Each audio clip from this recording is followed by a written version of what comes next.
बड़ा ही निराशापूर्ण उत्तर रहा, क्योंकि मंत्री जी ने ये कहा कि जल लोगों तक पहुंच तो पाया नहीं है, साथ ही साथ ये कब तक पहुंचेगा इस बात की भी जानकारी मंत्री जी को और विभाग को नहीं है। जब जब प्रश्न उठते हैं नेता सदन के द्वारा, हमारे सीनियर मेंबर,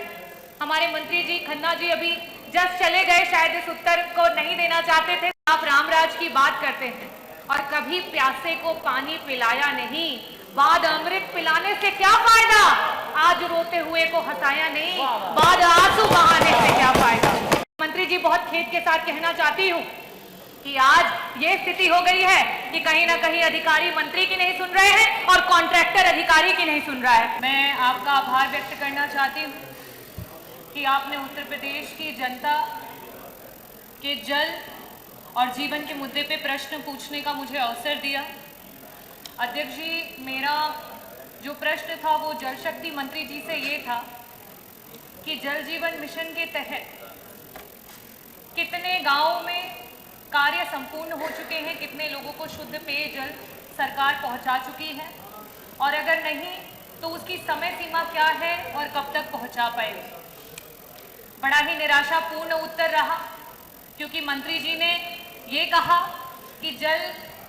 लोगों तक पहुंच तो पाया नहीं है, साथ ही साथ ये कब तक पहुंचेगा इस बात की भी जानकारी मंत्री जी को और विभाग को नहीं है। आदरणीय अध्यक्ष जी, 2019 में जब केंद्र की सरकार आई थी, उस समय अगस्त में नरेंद्र मोदी जी ने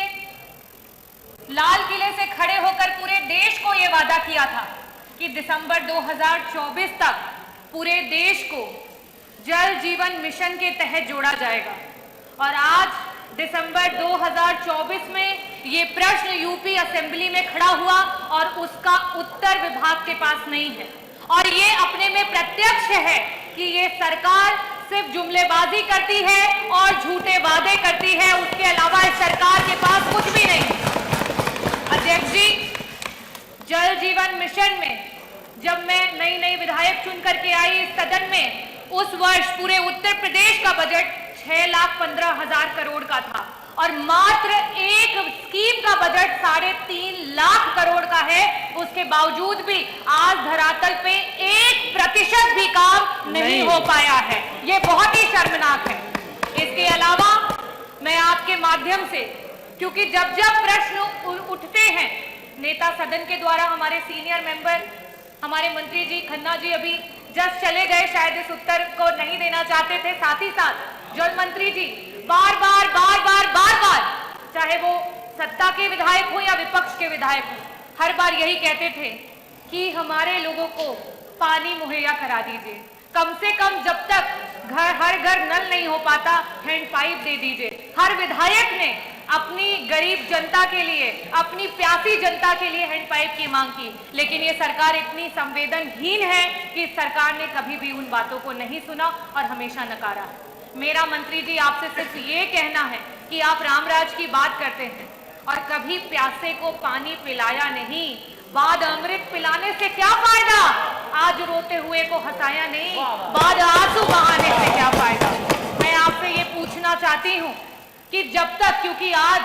5 साल हो चुके हैं, 3.5 लाख करोड़ का बजट आपके सिर्फ एक स्कीम पे आ चुका है, उसके बावजूद भी 1% जनता को पानी नहीं पहुंच चुका है। ऐसी स्थिति में सिर्फ आपसे एक ही सवाल करूंगी, और सिर्फ पक्ष की तरफ से नहीं, सिर्फ विपक्ष की तरफ से नहीं, पूरे जितने जनप्रतिनिधि यहाँ पे बैठे हैं उन सब की तरफ से ये पूछना चाहूंगी कि आपकी स्कीम पे हमें भरोसा नहीं है कि आप पिछले 2 वर्षों में 50% लोगों को भी पानी पहुंचा पाएंगे। ऐसी स्थिति में क्या सरकार हैंडपंप हमारी जनता को मुहैया कराएगी? और साथ ही साथ आपकी जितना बड़ा बजट उतना बड़ा भ्रष्टाचार। और मंत्री जी, बहुत खेद के साथ कहना चाहती हूँ